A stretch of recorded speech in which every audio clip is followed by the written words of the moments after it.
এই মুহূর্তে শুশুনিয়া পাহাড়ে রয়েছে আমি, পাহাড়ের গোড়াতে। দেখুন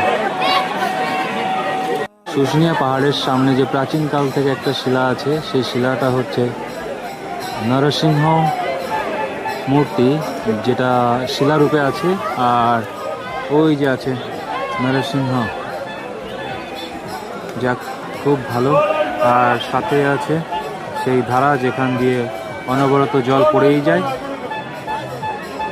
পাশে আছে কালী মন্দির, তার পাশে আছে দুর্গা মন্দির, আর ডান দিকে আছে হনুমান মন্দির। ওই যে খুবই ভালো। আর হনুমান মন্দিরের পাশ দিয়ে চলে গেছে শুশুনিয়া পাহাড়ে চড়ার রাস্তা, যে রাস্তাটা দিয়ে লোকজন ওপরে উঠছে আর নামছে।